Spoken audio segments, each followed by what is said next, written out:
Abramos o nosso exemplar do texto bíblico no livro de Atos, conhecido como Atos dos Apóstolos, mas também podemos chamar de Atos do Espírito. Atos, no seu segundo capítulo, Atos capítulo 2, nós leremos do verso 1 ao verso 13. Atos 2, do 1 ao 13. Como os irmãos devem lembrar, Atos é o segundo tratado de Lucas, então o primeiro foi o Evangelho de Lucas e o segundo é o livro de Atos. Lerei o texto, diz assim: Ao cumprir-se o dia de Pentecostes, estavam todos reunidos no mesmo lugar. De repente, veio do céu um som, como de um vento impetuoso, e encheu toda a casa onde estavam sentados. E apareceram, distribuídas entre eles, línguas como de fogo, as quais pousaram sobre cada um deles. Todos ficaram cheios do Espírito Santo e começaram a falar em outras línguas, segundo o Espírito lhes concedia que falassem. Estavam morando em Jerusalém judeus, homens piedosos, vindos de todas as nações debaixo do céu.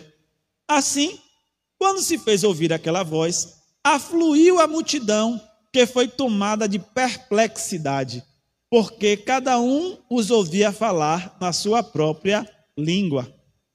Estavam atônitos e se admiravam, dizendo: Vejam, não são galileus todos esses que aí estão falando? Então, como os ouvimos falar, cada um em nossa própria língua materna?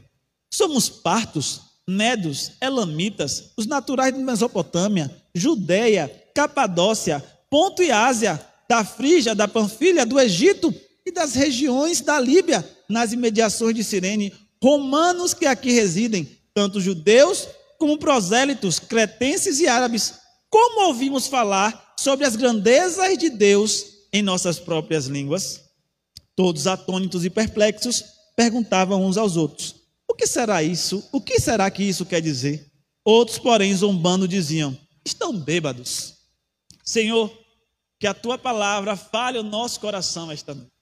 Pai amado, nós cremos que o poder do Senhor tem continuado a operar ao passar do tempo, ao passar dos séculos, e nós cremos que essa igreja está aberta e continua aberta pelo poder do Senhor. Então, que este poder seja conhecido nosso, em nome de Jesus. Amém. Podeis assentar.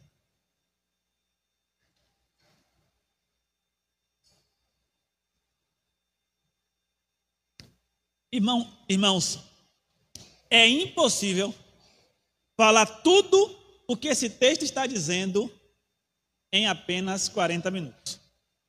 Quando eu comecei a estudar o texto, eu percebi que talvez para entender Atos 2, de 1 ao verso 4 pelo menos, a gente precisaria de um seminário, sexta, sábado e domingo, só para a gente perceber quantas coisas estão sendo cumpridas aqui nesse texto.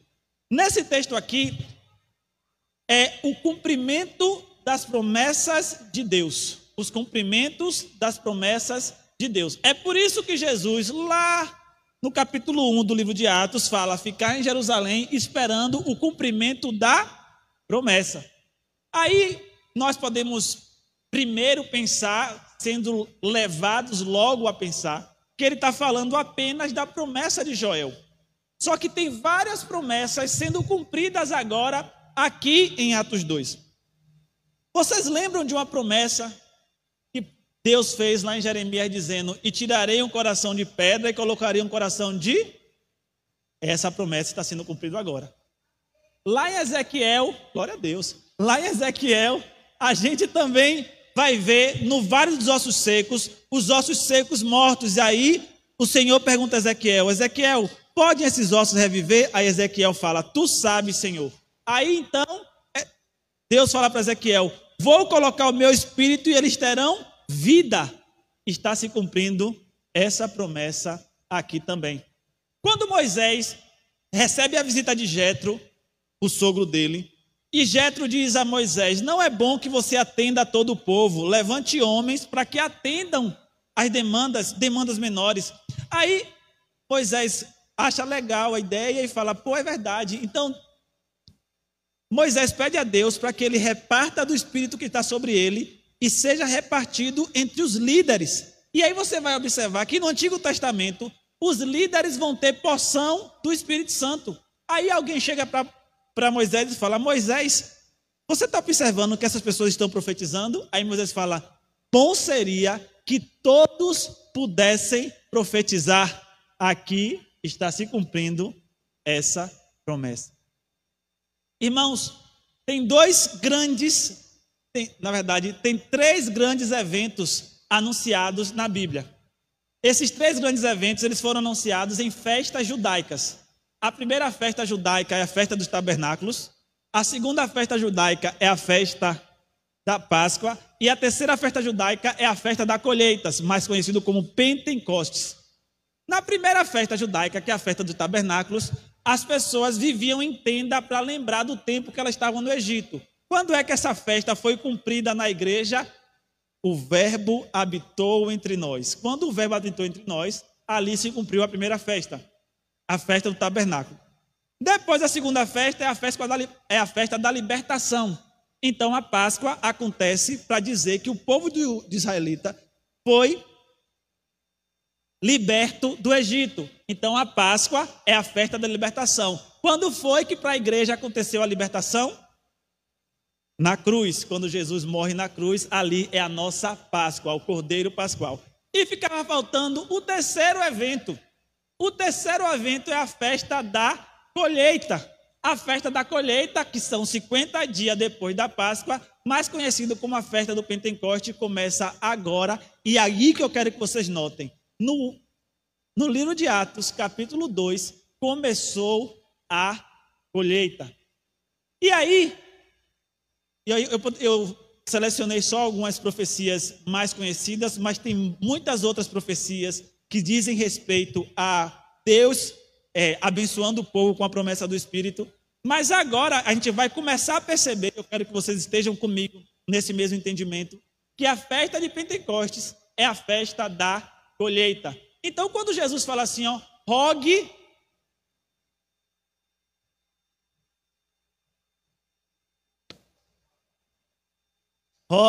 ao seu Senhor que mande mais trabalhadores para a sua seara. Sabe quando é que isso é cumprido?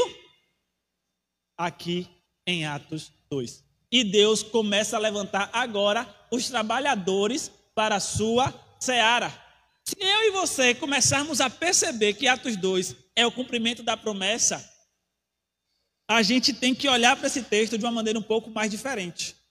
Aqui não está simplesmente descendo o Espírito sobre nós. Não é apenas o Espírito que está descendo sobre nós.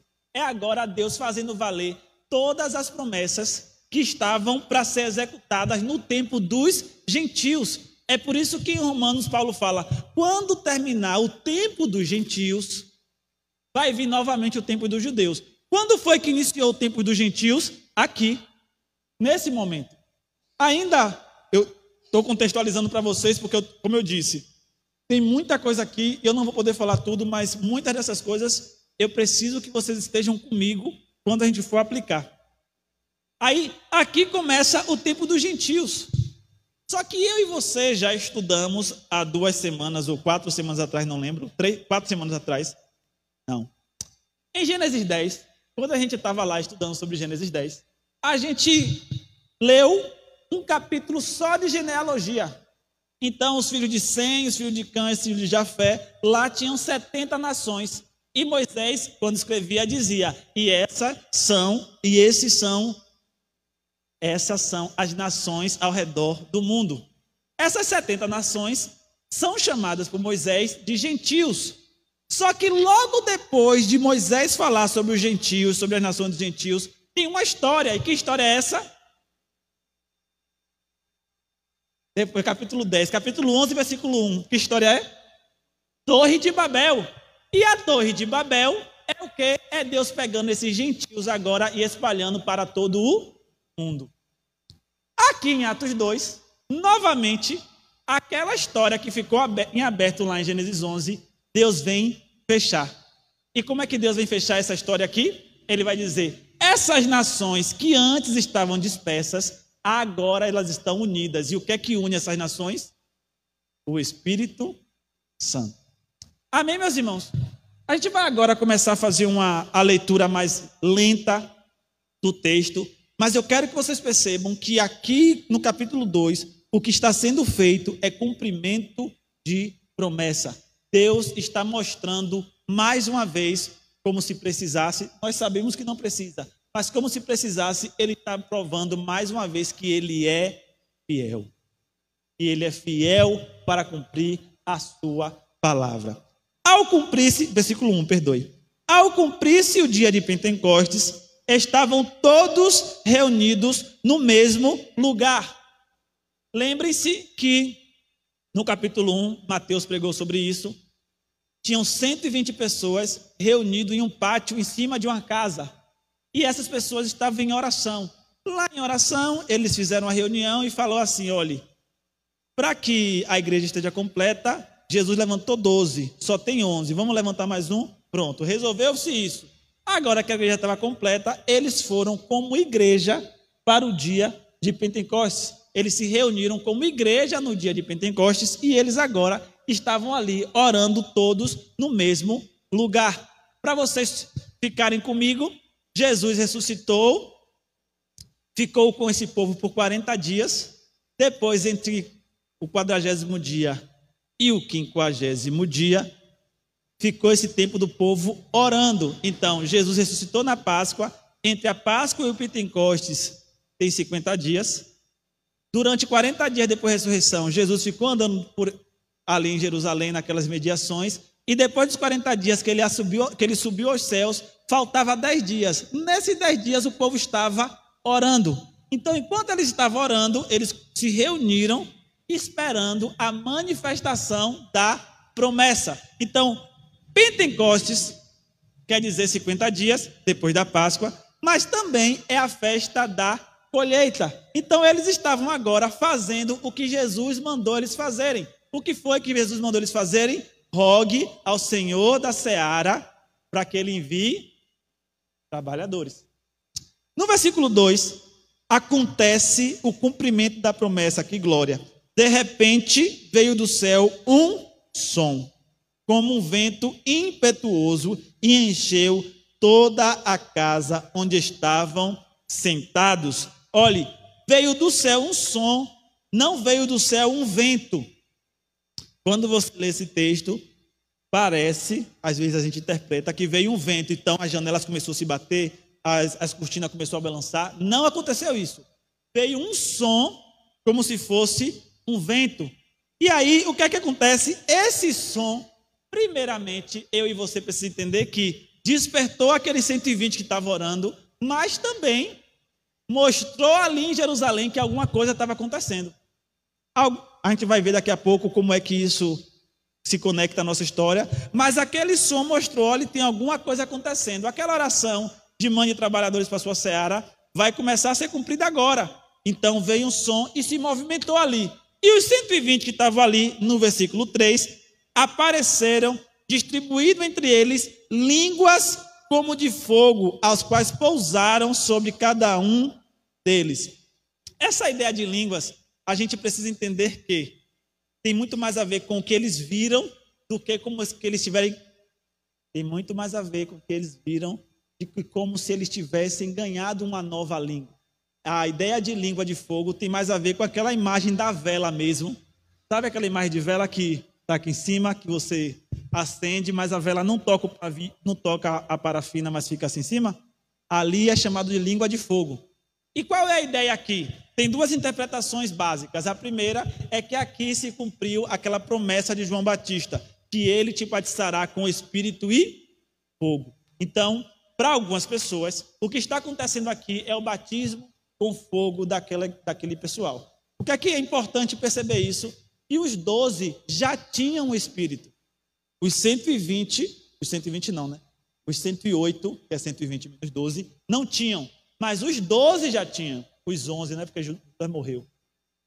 Não, é os 12 mesmo. Aí, estou aqui fazendo a conta. Quando Jesus ressuscitou, ele chamou os apóstolos e falou assim, ó, recebam o Espírito. E soprou o Espírito. Então, os apóstolos já tinham o Espírito. Esses 100 e algum número aqui, eles ainda não tinham. Eles receberam agora. Mas esses 11, eles agora receberam a capacitação para fazer a obra de Deus. É como se, entendam isso, os 11 já tinham espírito, mas agora eles receberam a capacitação. Quando Jesus mandou os 12 e depois mandou os 70, eles não expulsaram o demônio no poder do Espírito. Eles não curaram no poder do Espírito. Eles curaram e expulsaram o demônio na autoridade do nome de Jesus. Então, eles não tinham Espírito ainda quando fez aquela missão. Mas agora, quando eles operarem pelo nome de Jesus, vai ser pelo poder do Espírito. Tem muita coisa acontecendo aqui, como eu falei. Eu estou tentando só organizar para a gente não ficar em muitos detalhezinhos, para a gente não ficar indo e voltando nas promessas, porque tem muitas promessas sendo cumpridas aqui. Mas o que eu quero é que vocês notem que quando essa língua de fogo aparece, é como se agora eles estivessem capacitados no poder do Espírito. É o que muitos carismáticos e pentecostais vão dizer do batismo com fogo. É tipo você que teve a experiência de falar em línguas, e você lembra que quando você aceitou Jesus, você já tinha o Espírito. Mas aí você buscou, e teve um dia, teve uma noite, teve uma madrugada, teve uma manhã, e do nada você começou a falar em línguas. Então é o chamado batismo com fogo. Então é daqui que é tirado essa teoria do batismo com fogo. É claro que não é unânime, até porque tem igrejas que não falam em língua, mas vamos ficar com essa interpretação por hoje. No versículo 4, todos ficaram cheios do Espírito Santo e começaram a falar em outras línguas, segundo o Espírito lhe concedia que falassem. Para mim e para você, deixa eu beber aqui.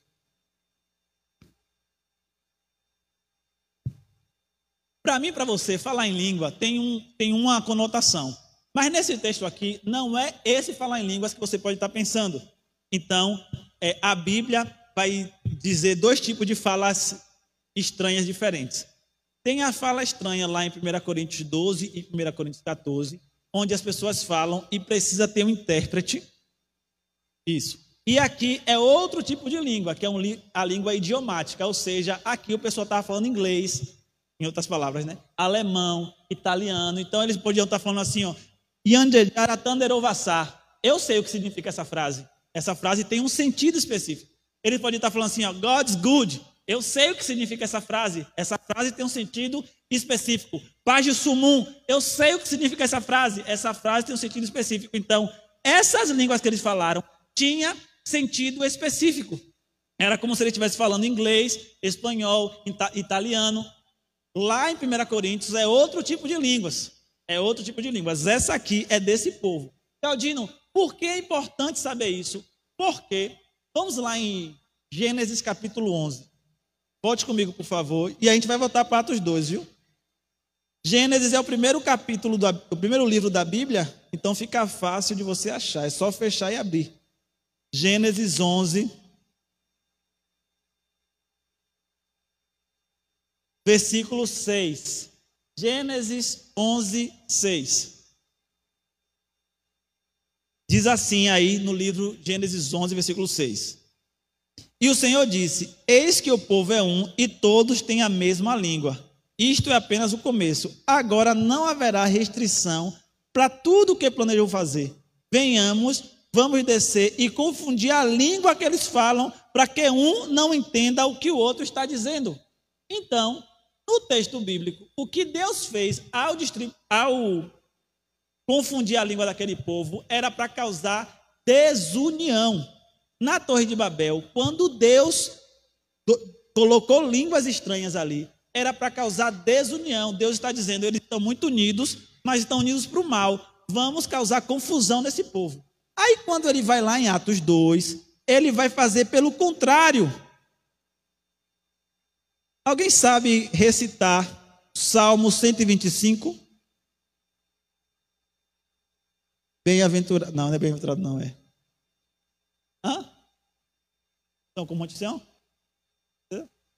Então eu que estou errado. Então vou começar outro e vocês continuam. Que é aquele assim, ó.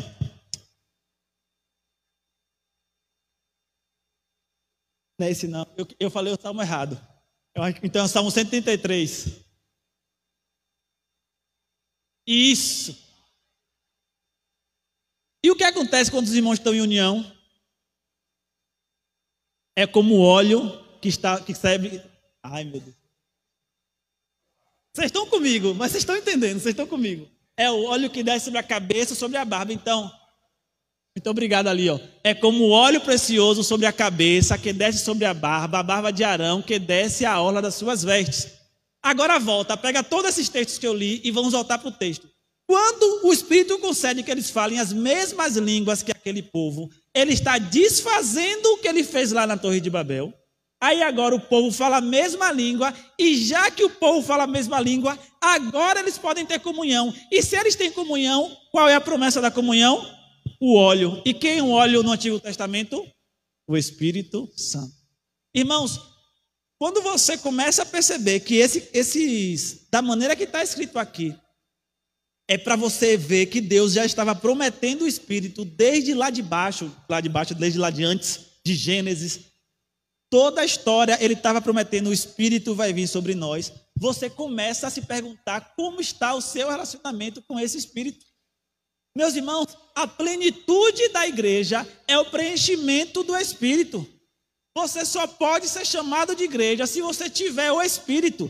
Você só pode ser chamado de igreja madura se você tiver relacionamento com o Espírito. Quando tivemos aulas aqui na EBD no início desse ano sobre pneumatologia, nós falamos sobre o candelabro, que é uma imagem do Espírito. Em 3 lados tem 9 frutas. Em 3 lados tem 9 frutas também.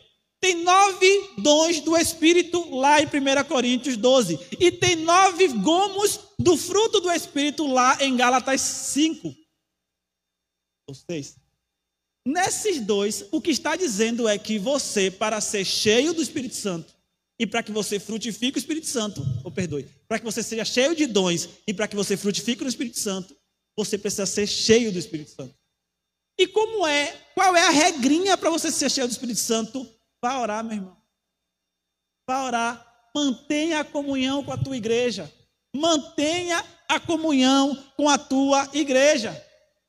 Leandra estava aqui pregando, falando sobre a missão, e ela falou assim: por que Satanás não quer que as pessoas se congreguem? Porque ele quer crentes frios, e crentes frios não cumprem a missão. Então aqui, lembra lá de Salmo 133, lembra das línguas, o que Deus está falando é: agora vocês podem ter comunhão, agora vocês podem ter união, agora vocês podem fazer coisas poderosas, porque a gente é bom? Não, porque agora temos o Espírito. Então, eu conheço uma pessoa que foi fazer missão, se eu não me engano foi na Colômbia, mas foi um desses países aqui da nossa costa brasileira, à direita. E aí, ela não falava espanhol, não falava a língua local de uma senhora. E ela foi evangelizar. Na hora que ela sentou, ela começou a conversar com a senhora. E a senhora entendeu tudo que ela falou, tudo. Aí depois as pessoas falaram assim: Eloá, você viu que você não estava falando português? Ela: não, eu estava falando português. Não, Eloá, você estava falando a língua dela. E não era nem espanhol. Ou seja, o poder do Espírito está operando naquele lugar ali para que o evangelho cresça. Então, quando Deus te deu o Espírito, primeiro, ele te deu o penhor da salvação. Então, só porque você tem o Espírito é que você vai ser salvo. Depois ele te deu a capacitação para a obra. Então, ninguém pode fazer a obra de Deus se não for pelo Espírito. E depois ele te deu ele te deu a responsabilidade de ser um anunciador das boas novas. Então, o capítulo 2 tem toda essa riqueza. Toda essa riqueza. No versículo 5, diz assim: estavam morando em Jerusalém judeus, homens piedosos, vindos de todas as nações debaixo do céu. Aí você vai se perguntar: por que esse povo estava aqui? A resposta mais rápida era porque é uma festa judaica. Mas tem uma coisa mais saborosa aqui para a gente. Primeira coisa, lembre-se, Jesus veio no tempo determinado. Isso está lá em Gálatas 4:4. Na plenitude dos tempos veio Jesus.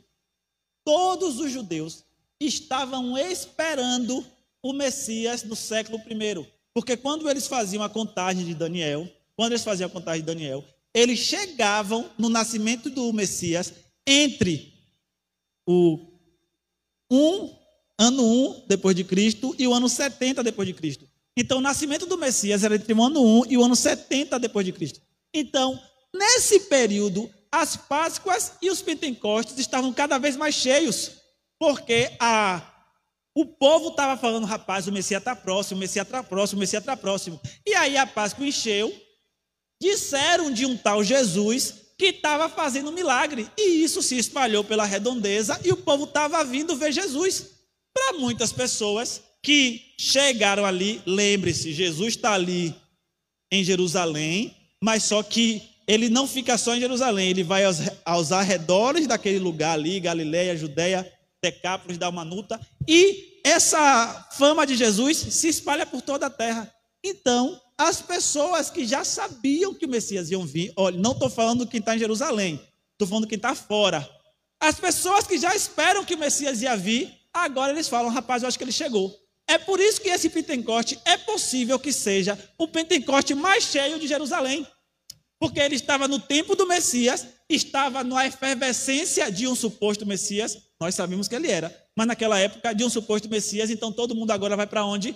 Vamos ver se é verdade. Aí chega aqui, estavam morando em Jerusalém, judeus, homens piedosos, vindo de todas as nações debaixo do céu. Aí de novo Lucas faz uma brincadeira lá com a Torre de Babel. A Torre de Babel era uma torre que fosse da terra até o céu, certo? E aí Lucas está dizendo, ó, todo mundo que não está no céu, em outras palavras, o que Lucas está dizendo é que essas nações debaixo do céu, que não conseguiram por si só ir para a torre, e tem que ver agora o cumprimento de que Deus começou lá na Torre de Babel. Então, por isso que Lucas fala, vindo de todas as nações debaixo do céu, ele está dizendo, aquilo que lá na Torre de Babel o pessoal iniciou, Deus está resolvendo agora aqui em Jerusalém. Então, todos os povos congregados em Jerusalém vão ter acesso ao cumprimento da promessa. No versículo 6, assim, quando se fez ouvir aquela voz, afluiu a multidão que foi tomada de perplexidade, porque cada um os ouvia falar na sua própria língua. Primeira coisa, lembra que eu disse que veio um som, não veio um vento, veio um som. Aí esse som juntou o povo. O povo começou a falar em línguas. E aí, meus irmãos, você que já foi no culto pentecostal, você que já viu o pessoal falando em língua, normalmente o pessoal não fala em língua assim, ó. Normalmente não é assim, não. Rapaz, não sei se você já foi, mas quando o pessoal para falar em língua, parece que nem precisa mais de microfone. Aí aconteceu isso lá. Imagine o pessoal lá, todo mundo empolgado em oração, em uma êxtase espiritual, falando em língua, todo mundo. O que é que acontece em Jerusalém? Rapaz, tem alguma coisa acontecendo, eu vou lá e ver. Não vou dizer que é fofoca, mas eles foram lá ver. Eles foram lá ver o que está acontecendo. Rapaz, tem algum barulho diferente. E isso que horas foi? 9 horas da manhã. Imagine o pessoal acordando agora para ir trabalhar, para ir fazer alguma coisa e se escuta um som. Lembrem-se que naquela época não tinha carro, naquela época não tinha caixa de som, naquela época não tinha televisão. Então, hoje a gente é acostumado com muito ruído. Então, hoje você é acostumado com carro de som passando, com carro passando, você é acostumado com os sons da cidade acontecendo, mas esses sons de cidade, eles abafam sons longe. Em lugares que esses sons de cidade não estão tão influenciando, um som que está longe chega até você. Se você chegar em alguns interiores que a eletricidade não está em todas as casas, eu já fui em interiores assim, é incrível como você não consegue discernir de onde vem o som. Porque você está ouvindo alguma coisa que está bem longe e você não sabe de onde vem esse som. Então, em Jerusalém aconteceu a mesma coisa, aquele som chamou a atenção e o pessoal foi lá ver. Aí, quando eles chegam aqui, eles ficam perplexos. Por que perplexos? Deixa eu ver se é o versículo 7. É o versículo 7. Estavam atônitos e se admiravam, dizendo, vejam, não são galileus todos esses que aí estão falando? Meu povo, aqui, oh Senhor, me ajuda. Aqui é uma coisa maravilhosa que eu gosto na Bíblia. Porque Deus, Ele não vê como o homem vê. Deus, Ele... Eu vou falar uma frase aqui, não se escandalize não. Deus gosta de gente estranha. Deus gosta daquele povo que ninguém gosta. Sabe? Todo mundo está gostando de alguém. Parece que Deus fala assim, pô, eu não quero você não, eu quero você aqui, ó. E ninguém quer. Isso aconteceu vários momentos da Bíblia. Vários momentos da Bíblia. Um caso muito conhecido é o caso de Davi. É o caso talvez mais conhecido onde isso aconteceu. Onde Deus escolhe o que ninguém quer escolher. Isso vai acontecer em outros momentos da Bíblia. E aconteceu aqui também. É a mesma coisa quando fala assim, vem Jesus o Nazareno. Aí o pessoal fala, pode vir alguma coisa de Nazaré? Pode vir alguma coisa boa de Nazaré? Porque isso, eu não vou falar de tantos, mas está em toda a Bíblia. Várias vezes, alguém que se acha importante, Deus abate, e Deus pega os humildes e exalta. Aqui é a mesma coisa, por quê? Porque os galileus são pescadores. Os galileus, eles não são pessoas que falam de fala bonita, eles não são pessoas que têm uma boa eloquência, eles não são uma pessoa estudada.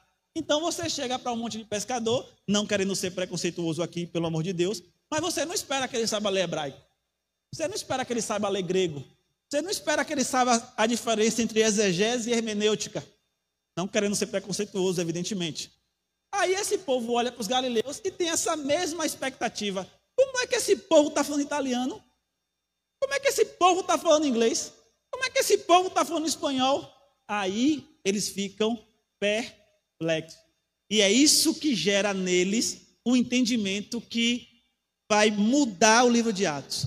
Eles estão fazendo isso pelo poder de Deus. A gente vai chegar lá, mas os galileus, eles são um povo que até a fala deles é errada, pelo que dá a se entender. Então, você já deve ter escutado alguém falando assim, ó, por favor, coloca esse brócolis ali. É porque eu não gosto de trabalhar com preda. Não gosto de trabalhar com preda, com brócolis, porque me cansa logo, me dá uma fadiga. Então, você sabe que essa fala está errada, mas você entende. Então, para os galileus, dá-se a entender que eles até assim falavam errado. A fala dele, até da língua normal, era errada. A gente vai ver porque eu estou afirmando isso. Então, quando o povo vê os galileus, eles começam a perceber que tem uma coisa muito estranha acontecendo ali. E observe, Deus não chamou os filósofos para falar em outras línguas. Deus não chamou os teólogos para falar em outras línguas. Deus não chamou os importantes para falar em outras línguas. Deus chamou os galileus. Pescadores. Eu e você, meus irmãos, se você fizer uma análise da sua vida, faça uma análisezinha da sua vida e veja quão parecido com Galileu você era ou quão parecido com Galileu você é. Esse é o grande poder do Espírito. Ele pega pessoas como nós. Talvez você não seja tão ruim. Então, vou falar de mim. Deus pega a pessoa como eu, ruim. Uma vez eu estava no grupo de crescimento e comecei a falar um pouquinho das coisas que eu fazia no passado. As pessoas olhavam para mim assim, ó. Eu não sei porque vocês estão espantados. Se você fizer uma análise boa da sua vida, faça uma boa análise da sua vida e veja que o centro do seu problema é você. Se você analisar bem, você vai ver que se você não abrisse a boca tanto, se você não abrisse tanto sua boquinha, você não tinha tanto problema. Se você analisar bem, você vai ver que se você fosse um pouco mais amável, você não tinha tanta crise. Se você analisar bem, se você fosse um pouco mais compreensivo, você não tinha tantas crises. Aí você vai perceber que os problemas da sua vida é você. Aí eu e você, sabendo disso, pelo menos eu sei disso da minha vida, eu tenho certeza disso da minha vida, a única pergunta que fica para mim é: como Deus me chama para o ministério? Aí teve que cair a ficha em mim. Não é sobre. Espero que caia a ficha em você. Não é sobre você. É sobre o poder do Espírito operando em nós. É sobre o Espírito te quebrando. É o Espírito te apontando, dizendo: meu filho, vem cá, vamos resolver isso aqui. É sobre Jesus olhando para você e falando assim, ó, eu esperava um pouquinho mais de você.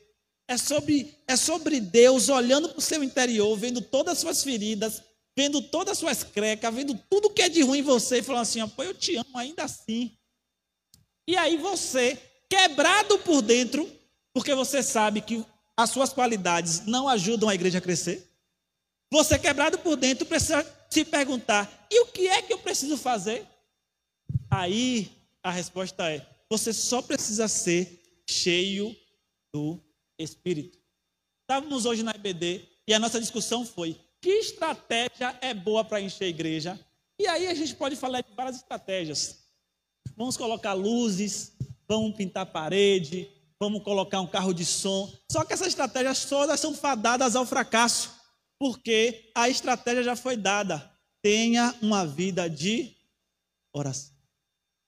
O que eu estou querendo dizer é que quando não importa se é bom, se é ruim, não importa se você é uma pessoa educada ou se você é mal educada, não importa se você é feio, se você é bonito, se você é rico, se você é pobre, isso não importa, o que importa é você é cheio do Espírito Santo, é isso que importa.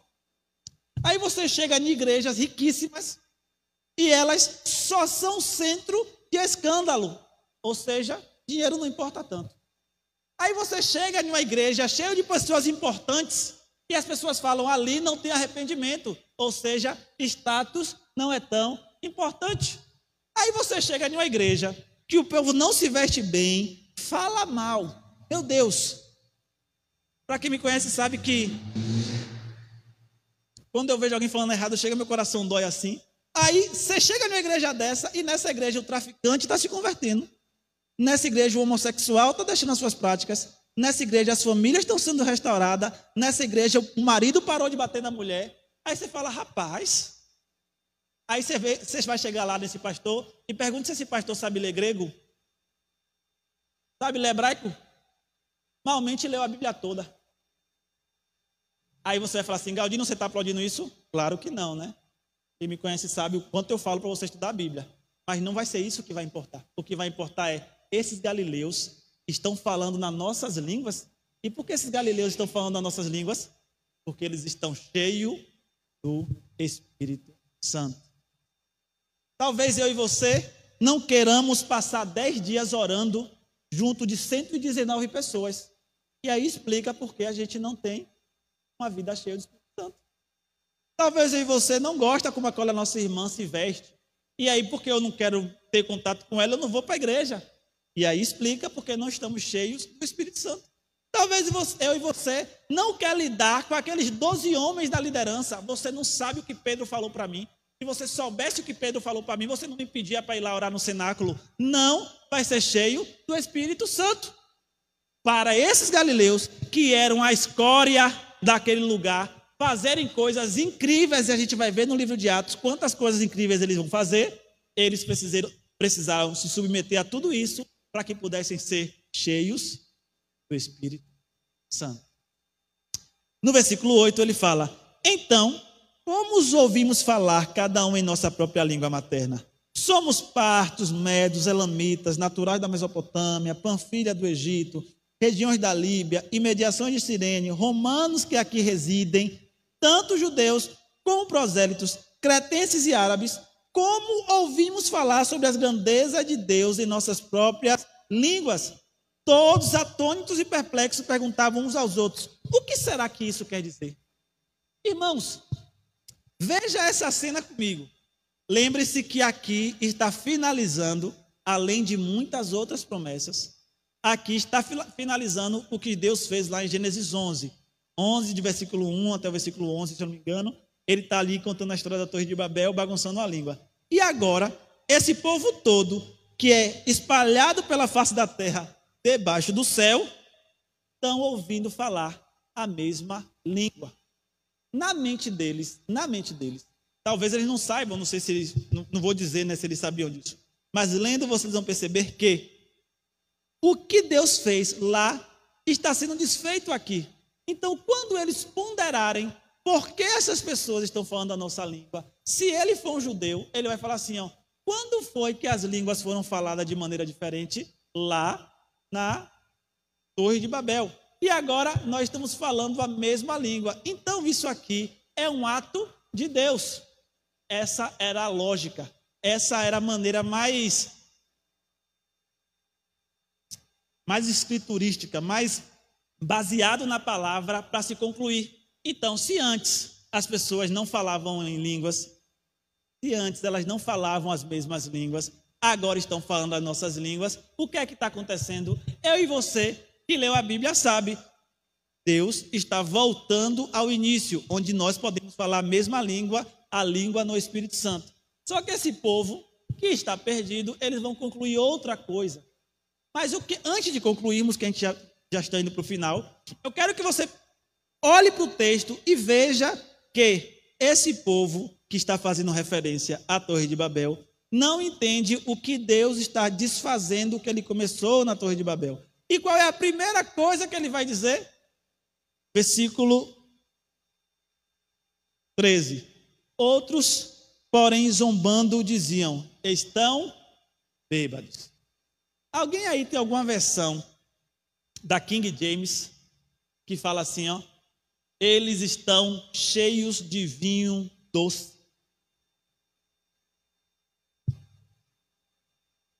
Estão cheios de mosto. Mosto ou vinho doce. O que está acontecendo aqui, irmãos? Na minha tradução, ela é facilitada a leitura, então não entra nesse detalhe. Mas o que eles estão dizendo é: eles estão cheios de vinho doce. Galdino, o que é vinho doce?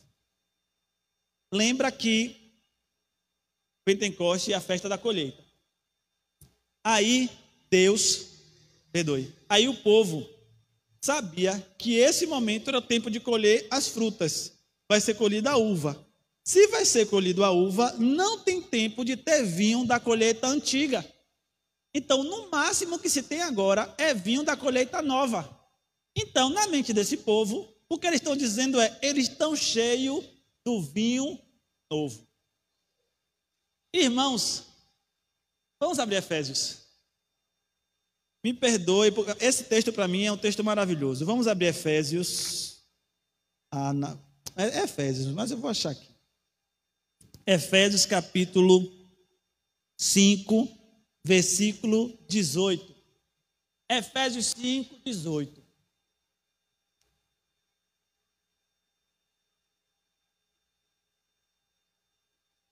Eu vou ler aqui no telão, que aí vocês acompanham no telão comigo. Não vos embriagueis com vinho que leva à devassidão, mas deixai-vos encher pelo Espírito. Lá em Atos 2, já estamos finalizando porque eu cheguei no final do texto. Lá em Atos 2, no versículo 13, eles estão vendo uma coisa que eu quero te convidar a perceber igual. Eles estão percebendo que aquele vinho novo que os fariseus abriram mão, porque não se coloca vinho novo em odre velho. Lembram-se dessa passagem? Não se coloca vinho novo em odre velho. Esse vinho novo que os fariseus abriram mão chegou agora. E esse vinho novo está fazendo com que esse povo se pareça com doidos, se pareçam com loucos. Então, quando a Bíblia fala aqui, outros, porém, zombando, diziam: estão cheios do vinho novo, eles estão entendendo a verdade, mas falando uma besteira. Qual é a verdade? Eles estão cheios do vinho novo, e sim, o Espírito Santo é o vinho novo. Mas eles estão pensando que estão xingando os crentes, dizendo: está bebo, e estão doido. No final, eles acertaram. No final, sem entender, eles acertaram. E aí, eu quero terminar a nossa exposição do texto te convidando a seja um pouquinho mais louco. Seja um pouquinho menos são, seja um pouquinho menos agradável de se lidar, seja um pouquinho menos palatável, seja um pouquinho menos fácil de convivência. Como assim, Galdino? Se em troca de fazer a vontade do Espírito, você vai ter que ser agradável para alguém, não faça isso. Se você acha que falar de Deus na sua família vai gerar conflito, quero te dizer, você está escolhendo a paz na sua família do que a pregação da palavra. Se você acha que se você não mentir um pouquinho, o seu chefe vai te demitir, você está negando a loucura do Espírito para viver a sabedoria do mundo. Se você acha que sonegar imposto é o jeito que tem que dar, você está negando a vontade do Espírito para fazer a vontade desse mundo. Se você acha que, um beijinho só, Deus não vai ligar, não, Galdino. Galdino, eu só coloquei a mão ali, Galdino. Se você acha que isso não vai, se você entende que isso não, mesmo ferindo o espírito, você pode fazer para ser descolado? Não, Galdino, eu fui com eles, mas só dei uma tragada só. Só que antes, alguns 20 anos atrás, alguns 30 anos atrás, a gente, vocês muito mais do que eu, sabia que os cristãos eram chamados de loucos mesmo. Você via o irmão com a Bíblia gigantesca, naquele sol, de calça, de roupa social, andando assim. Não que isso seja motivo de ser crente, não que isso seja motivo de ser crente. E aí todo mundo chamava ele de louco. Sabe o que ele dizia? Não ligo, pode me chamar. Não que isso seja sinal de alguém ser crente. Mas o sentimento dele de você pode me chamar de louco porque eu não ligo. Quando você vê um jovem, eu conheci um casal que os dois casaram sem dar um beijo na boca.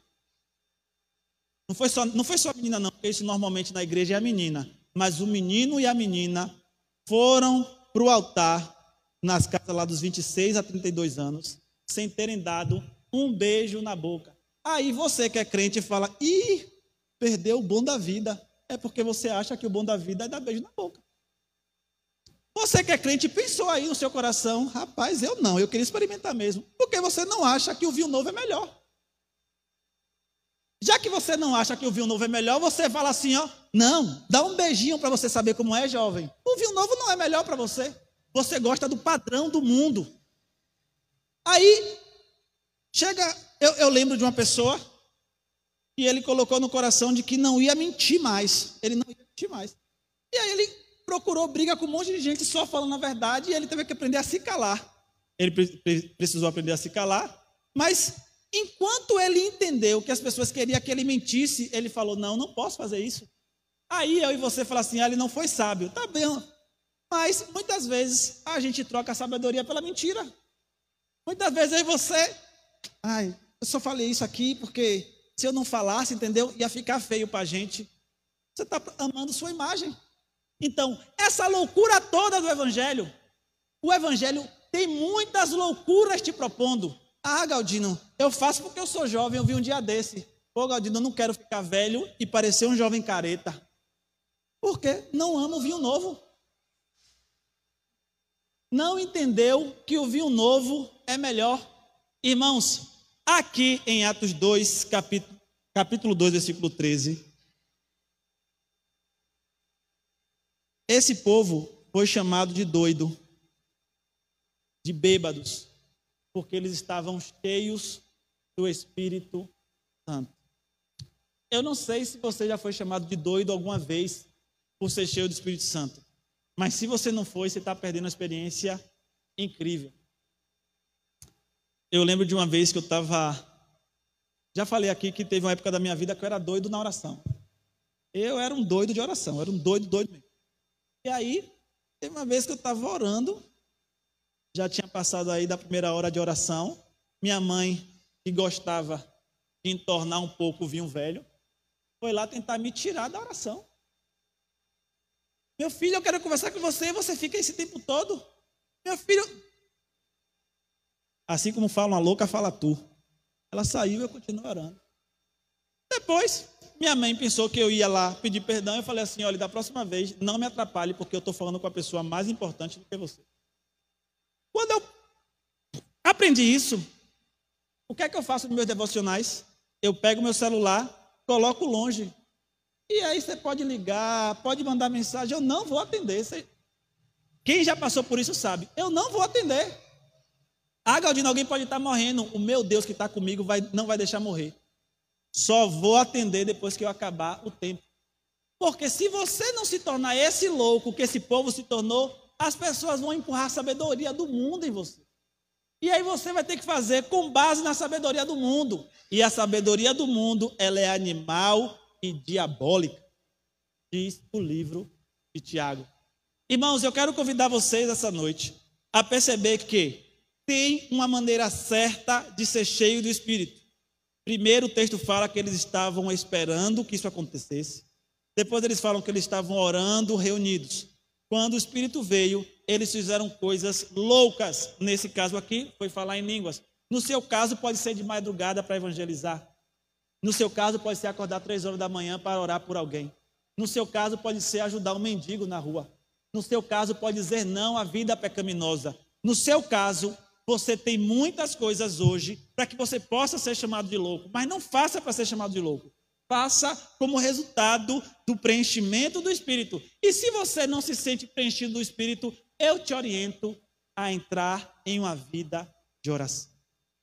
A entrar em uma vida de entrega. Toda vez agora que você se chatear com alguma coisa na sua casa, no seu trabalho ou na sua igreja, não reclame. Coloque isso em oração. Toda vez que você vê alguma coisa que está tentando te fazer não crente, abra mão daquilo e coloque isso em oração. Se você acha que já está orando muito, ore um pouco mais. Se você acha que está orando pouco, ore um pouco mais. Se você acha que não tem mais espaço na sua agenda para orar, peça a Deus para abrir espaço na sua agenda para orar. Porque o que importa para nós, e esse é o cumprimento da promessa, é que nós sejamos cheios do Espírito Santo. A plenitude da igreja é o preenchimento do Espírito Santo. A plenitude da igreja não é cadeira cheia. A plenitude da igreja não é pessoas que sabem falar da Bíblia. A plenitude da igreja não é pessoas que sabem as línguas originais do texto bíblico. A plenitude da igreja não é uma pessoa que sabe cantar bem. Isso não é plenitude da igreja. A plenitude da igreja é alguém cheio do Espírito Santo. Irmãos, precisamos de pessoas cheias do Espírito Santo. Levante a sua mão e se convoque, dizendo: Deus, eu quero ser essa pessoa cheia do Espírito Santo. Eu não sei se tem os outros 119, mas o primeiro aqui estou. Não sei quais serão os 119 que o Senhor levantará em Pirajuí para se reunir em um cenáculo para orar, mas eu sei que o primeiro já está aqui, então me preenche do teu Espírito. Para nós que conhecemos o texto, sabemos, vai ser pregado nas próximas semanas, que Pedro vai pregar e 3.000 pessoas vão se batizar, ou seja, todo o preenchimento do Espírito foi para um motivo: a colheita começou. E para nós a frase é: a colheita ainda não terminou. O que foi iniciado lá em Pentecostes, a festa da colheita, ainda não terminou em nós. Eu e você somos obreiros chamados para sermos cheios do Espírito para continuar a colheita. Fiquemos de pé.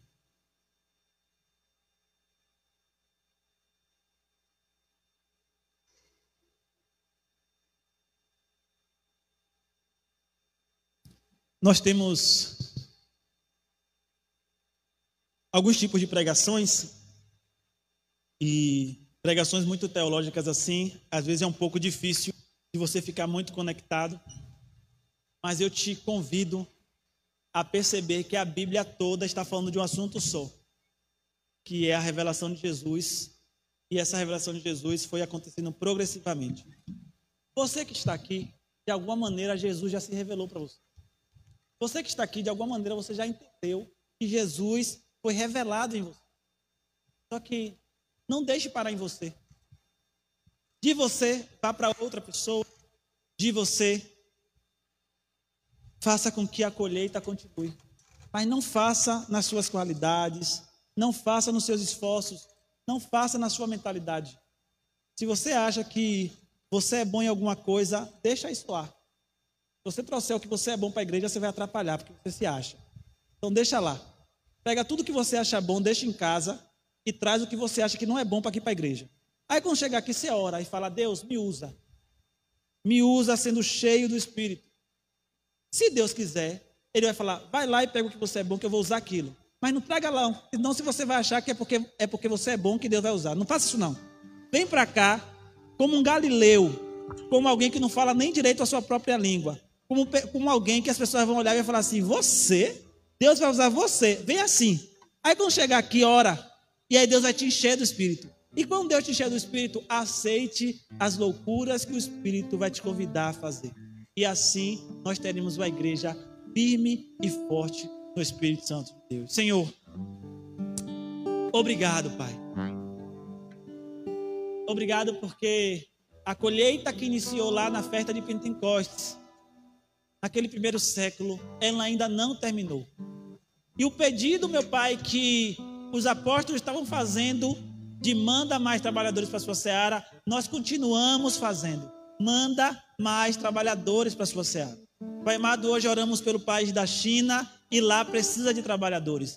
Nós temos orado por países em perseguição e lá precisa de trabalhadores. Nós temos orado, Pai amado, por famílias missionárias que já fazem trabalho, que são apoiados por nós e lá precisam de trabalhadores. Mas enquanto o Senhor não nos chamar para lá, nos capacita aqui para trabalharmos, Senhor. Pai amado, nos preenche do Teu Espírito. Não, Pai amado, para dizer, olha que língua nova eu aprendi. Não para que a gente possa se vangloriar nos dons que o Senhor vai derramar, mas para que a colheita continue, para que a expansão do Teu reino continue, para que o discipulado continue e nós possamos perceber que, cheios do Espírito, podemos fazer infinitamente mais, Pai. Pai, porque o poder do Senhor é operado no Teu Espírito e na nossa fraqueza, no que a gente não acha bom, o Senhor faz brilhar o Teu poder.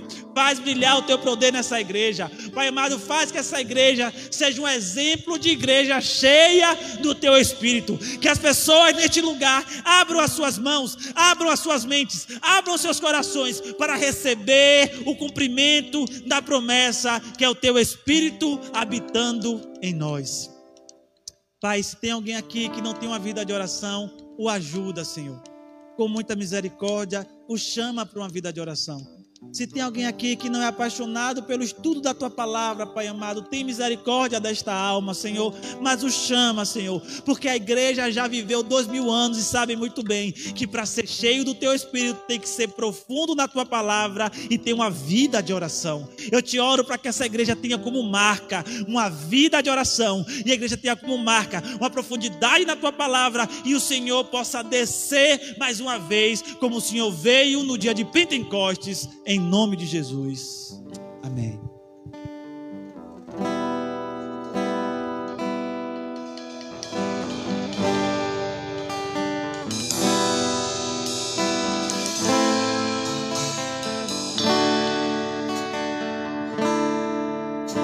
Declaramos que aqui tem a glória do Senhor, Sua graça é manifesta, está presente o Seu amor.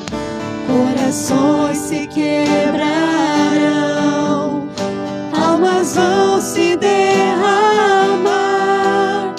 e o Espírito de Deus reinará. Declaramos que aqui reina a glória do Senhor, Sua graça é manifesta, está presente o Seu amor.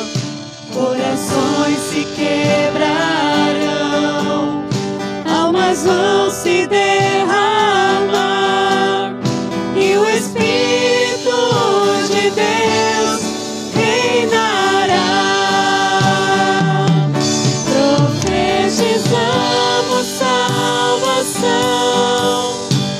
total libertação, quebramos as barreiras em nome de Jesus. Aqui não há lugar pro mal, aqui reina a luz, entronizamos Cristo, Ele é o nosso Rei.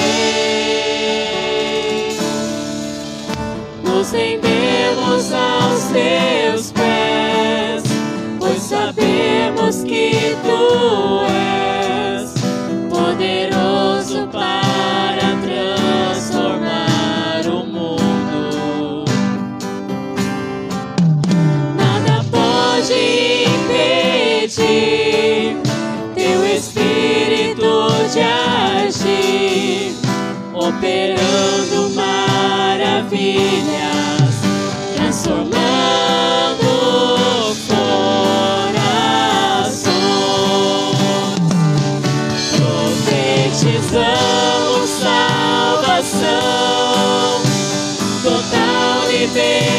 salvação, quebramos as barreiras, em nome de Jesus.